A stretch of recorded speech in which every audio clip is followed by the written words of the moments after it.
Ryan, I want a lot of energy from you today. Big energy for a big episode. Hello, we're back. It is the Flick and the Frame. Yeah, that's exactly what I wanted. Thank you. What are we talking about today, Ryan? We probably lost a lot of audience retention right there. Well, like I said, Ty, this is a big episode. Not only is Sony releasing their latest Spider-Man movie without Spider-Man in it, but we are also getting the final season of Marvel's What If here pretty soon as well. So I did my research, as I normally do, and I turned up the perfect comic book for this occasion. What'd you turn up, Ryan? I turned up an issue of What If from 1990. What if Kraven actually killed Spider-Man? Huh? Oh boy, the implications. Now, I was reading it and I was like, this is kind of whatever. And then the ending goes absolutely insane. Something to look forward to. Before we get into that, we want to give a quick shout out to Logan Arroyo6426 for his lovely comment on our last video. We appreciate your support. You're a king, Logan. King shit. And maybe if you give us a like, you hit that subscribe button, you leave a lovely little comment, just maybe we'll be featuring you in the next video. Please, I need it for the validation. All right, so let's get into it. It is a what-if scenario based off Kraven's Last Hunt. Have you actually read Kraven's Last Hunt? I have read Kraven's Last Hunt. Yeah. I thought that he did kill him in Kraven's Last Hunt. No. But you reminded me that that's not exactly what happens. Yeah. This story also features the black suit Spider-Man, which I love. It's amazing how simplistic it is. Yeah. When it's just literally like he's just a black shape with the white spider on it, and it looks so good. Works so well. It pulls me in every single time. You know, I actually found out recently the origin of the black suit, and I'm talking like the origin that's not included in the comic books. In canon, it was 1985. Marvel did this big crossover event called Secret Wars. Right. And the reason they called it Secret Wars was that because they did a bunch of like focus groups, and they found out that children responded really well to the words wars and secret. So they just put those two together? They just threw them together. That's excellent. I just love the ideas of kids being like, yeah, we love secrets and wars. Secrets and we love war. Anyways, in Secret Wars, a bunch of heroes and villains all get transported to this place called Battle World by this cosmic entity known as the Beyonder. During this event, Spider-Man gets the black suit. So like the origin outside of the comic books, in 1982, Marvel ran a contest for its readers. Basically, they wanted to get ideas from fans about like what to write in Marvel comics. So not only was Marvel like regular bankrupt, they were creatively bankrupt. They were also creatively bankrupt at this time. And they had an idea submitted by this guy named Randy Schuler. What if Spider-Man was edgy? Well, his idea was, what if Spider-Man had like a stealth suit and the suit also like upgraded his ability. But Marvel liked the idea so much, they ended up purchasing it for $220 from Randy Schuler. Boy, what a payday. I looked it up. It translates to about $700 nowadays. That's still not good. Yeah, right? Like this idea is worth millions and they're like, here's $200. Like, so anyways, this comic book, it starts much the same way as the original. It picks up kind of in the middle of the first part of the storyline. In the original story, Spider-Man, he's lamenting about this guy named Joe Face. And I was reading this and I'm like, who the fuck is Joe Face? And I looked him up and he's apparently like this like street snitch that Spider-Man would just go to sometimes and get like information from. But no name. He's basically nobody. Rest in peace, my homie Joe Face. Yeah, basically don't expect a Joe Face cameo in the MCU anytime soon. But yeah, Spider-Man, he's been having a lot of premonitions of death. So he decides to go clear his head. He's swinging about the city. Just like in the original story, Kraven pops up and hits him in the neck with a poison-tipped blow dart. But before Spider-Man can really come to his senses, Kraven traps him in a net. Spider-Man, he's like, oh, I'm in a bad spot right now. I'm going to try to talk my way out of this. And he's like, Kraven, you little bitch. He's like, you won't shoot me. You aren't even man enough to take me with your bare hands. And Kraven's like, yep. And he straight up just shoots him. What I love about the Kraven shooting him, it's done so matter-of-factly. It's like, bang, dead, moving on. Yeah, Spider-Man's no longer in this. Yeah. So he shoots Spider-Man, buries him, does a cute little dance. He's very happy. He's like, yee. Can we talk about how cool his like vest actually is with the lion face print being on thing with like the mane coming off of it? It actually is like, it's like kind of neat. I think I like kind of really appreciate it. I don't like this version of the Kraven outfit. I don't know. It kind of works for me. Well, normally he has more clothing on. Yeah. Like, this is a little bit too revealing for my liking. Maybe that's what I like. Yeah, maybe that's it. This is pretty much how it plays out in the original. But this what if scenario posits that he actually killed Spider-Man. Spider-Man this time. He's still not happy. He goes home and he's like, I'm going to do my Russian accent. I must consume the essence of the spider. Oh, right? no. And he eats a bunch of spiders. Yeah, as you do. It's not even does that even make sense? Because those are just regular spiders. Like, they have nothing to do with Peter Parker.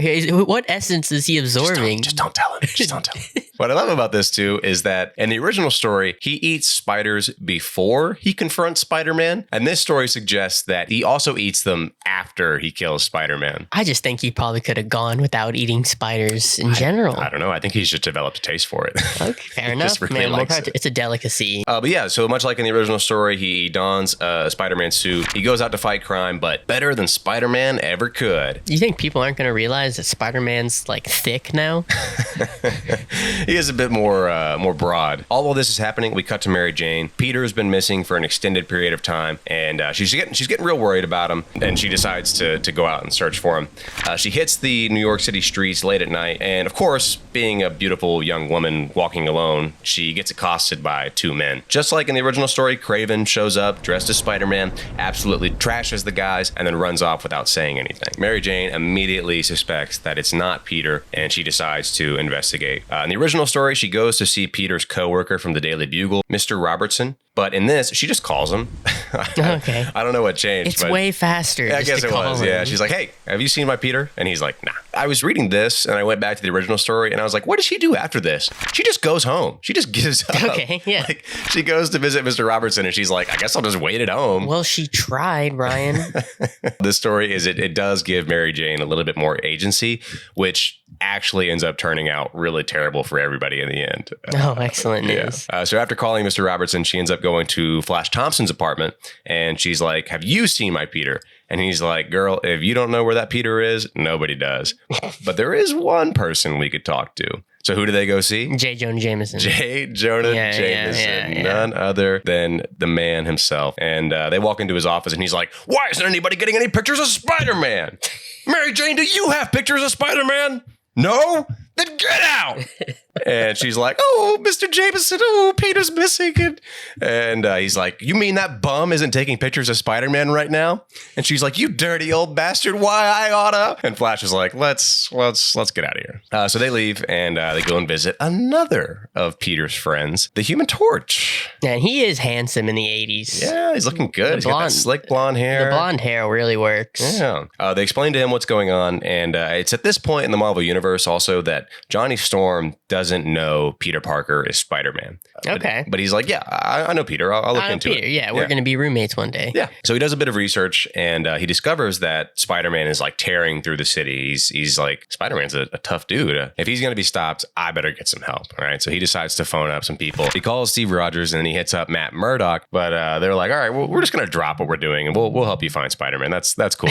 We got nothing better going on, I guess. That's a cool little group right there, though. That's a gnarly combo. Yeah. So they do a big superhero team up and they hit the town. I like that panel. It's nice. It is nice. Yeah. Back at Mary Jane's apartment, she's really anxious. She's trying to calm down. She's drinking some tea or whatever. And holy biceps. Yeah. Gee whiz. Flash has been working out. He's getting ready for that Agent Venom stuff. He says, yeah, Peter sure has been missing for a while. Yeah. You need some comfort, Mary Jane? Hey, I think I'm just going to do some push-ups right here. And her and Flash, they're waiting to hear back from Johnny Storm. And J. Jonah Jameson pops up on the TV. And basically, he's going on a rant about how Spider-Man sucks. And he ends up killing 6 men and brutally injures over 60 people. He actually challenges the superhero community to try and stop him. Luckily, our ragtag bunch of heroes is already on it. They decide to split up to cover more ground. Torch ends up finding him first. And he's like, bro, Spider-Man, dude, you got to calm down. This is too much. And unbeknownst to him, it's actually Kraven under the suit. And he's just spouting nonsense. He's saying absolutely nothing. Spider, burning bright in the forest of the night. Yeah, Torch is like, huh? And Kraven tosses a brick at him, and he manages to flee. Later that night, we catch up with Spider-Man again. Daredevil finds him this time. Daredevil actually, he manages to get in a few good blows. They did notice that Spider-Man was thicker. It's like, damn, Spider-Man, you've been working out. Spider-Man looking kind of thick. Glutes are looking good, dude. Oh, he's massive. But yeah, Kraven, he just keeps spouting nonsense, and Daredevil becomes so dumbfounded by what he's saying that it provides enough of a distraction for Kraven to pick up a wrench and just smack him upside the head. Oh my God. And he runs away. Later that morning, Captain America finally catches up with him, and Kraven yells back at him. He's like, I am the Spider! I cannot be stopped! And he tosses the shield at him. He halts him in his tracks. The two get into a tussle, and just as they're tussling, a young couple and their baby stroll by, and Kraven uses the opportunity to push the couple into Captain America and run away. And what I find weird about all these interactions is each time these guys find him, they're like, huh. Yeah, what a weird event. We better not think anything strange is going on. They're like, that guy didn't act like Spider-Man at all. He's literally shouting nonsense in a Russian accent. He's not using any web abilities. And every time he escapes, he just runs away. Like, he doesn't think to swing away, you know? Like, it's, come on. Like, no shit, it's not Spider-Man. So the guys all meet back up. They're like, yeah, that was pretty weird. They're like, yeah, that guy's definitely not Spider-Man. And Mary Jane, she pulls up and she's like, what's going on? Like, where's Peter? And they're like, yeah, we know that Spider-Man is he's not Spider-Man, but we still don't know where Peter is, right?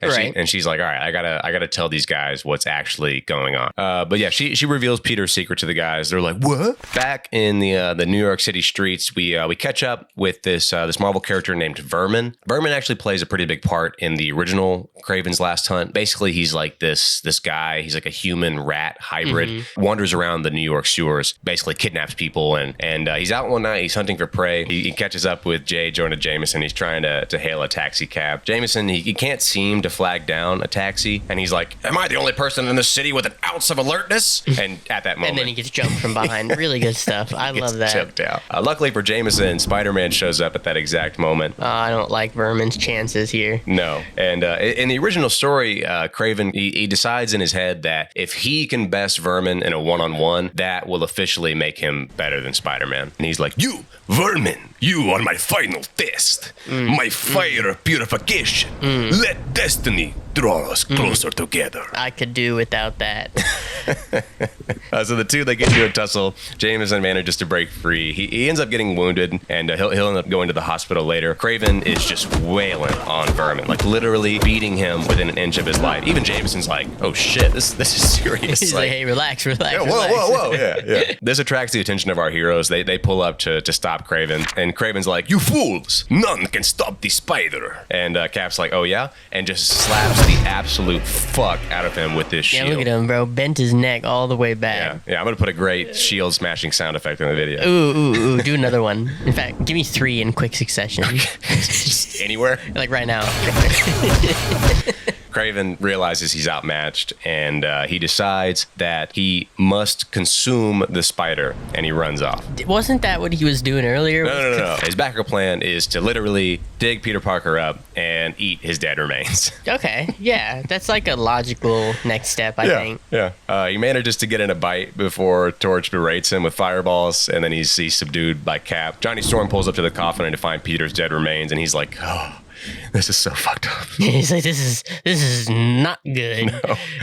No. They decide to give Peter a proper burial, and Cap does a big salute. It's a really nice moment. The heroes, they all head back to Mary Jane's apartment, and they tell her what happened to Peter, and she has a complete breakdown. It's pretty good panel work. She kind of starts and she's like trying to hold it together, and then she's breaking, and then she just absolutely crumbles. Yeah, no, that's heart-wrenching. Yeah, it gets worse. Oh, excellent news. I love that. Yeah. Kraven ends up being thrown in a loony bin, unlike in the original story where he pulls a Kurt Cobain on himself. He kills himself. Yeah, he shoots himself with a shotgun. Later, MJ, she goes to Aunt May's house, and I was not expecting this reaction at all. She reveals Peter's secret to Aunt May, and she immediately turns on her. She's like, oh, my Peter could never be Spider-Man. Not only are you telling me he's Spider-Man, but also he's dead. Yeah, and there's a chunk missing out of his thigh. Yeah. And she's telling Mary Jane, she's like, I always knew you were a liar, Mary Jane. Get the fuck out of my house. And kicks her ass out. Damn it, mate. Later on, they're at Peter's funeral. Mary Jane, she decides that she wants to help clear Spider-Man's name. And she decides to hold a press conference to help clear his name. They hold this press conference, and Torch, he's speaking, and he's like, I know a lot of you didn't really like Spider-Man, and you definitely don't like him now that he's killed 6 men. And the crowd's like, boo! Yeah, boo Spider-Man. Yeah. Torch then reveals to them that Kraven had actually killed Spider-Man and assumed his identity, and Kraven was the one that went on the whole rampage, and the crowd doesn't believe him. And he's like, we have somebody here to corroborate our story. And they bring out Mary Jane, and she's like, yes, my husband was Spider-Man, and he was Peter Parker, and he's dead. And yes, he was a good Spider-Man. He was a good dude. We all liked him. Everybody here was like, yeah, he was a good guy. Yeah, I think realistically everyone loves Spider-Man. I can't think of anyone in New York who doesn't like Spider-Man off the top of my head at all.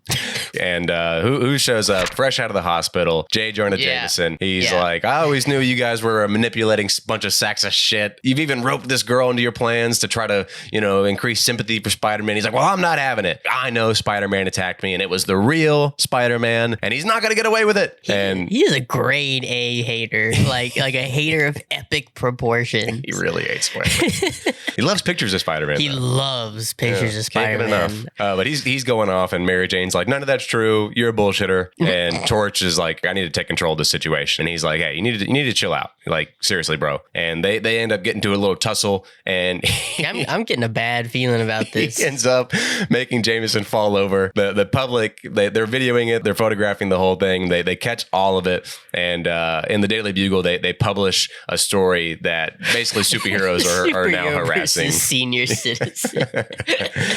And so they publish this story. The entire public is like, yeah, superheroes suck. And everybody's going off on them. So much so that all of the heroes decide to disband. The Avengers disband. The Fantastic Four disbands. Oh. Yeah. That feels like an insane leap. And Mary Jane, she's like, I really screwed the pooch on this. This did not turn out the way I wanted it to. She's like, all I wanted to do is just tell everybody how much of a hero Spider-Man was. And now look at everything. The real villain of this story?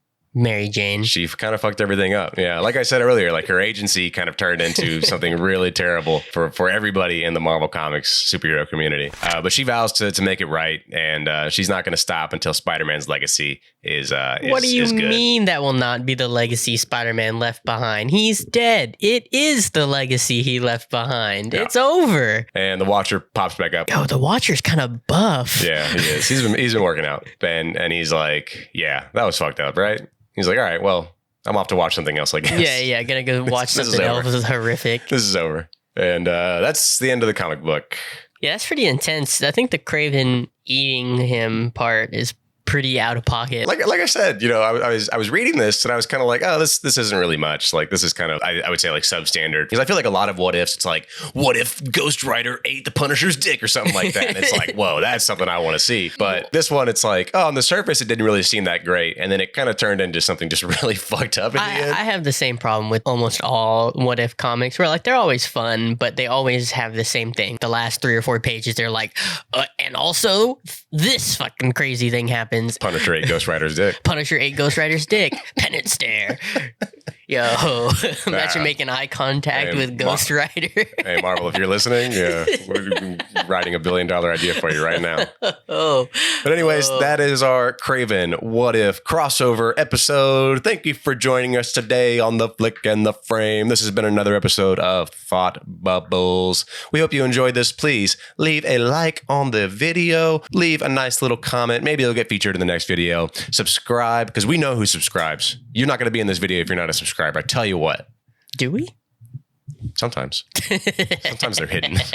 So maybe you'll get away with it. But thank you again for joining us today. We will see you on the next thing, I think. Yes. I love you. Do you? Yep. All right. That's good enough for me.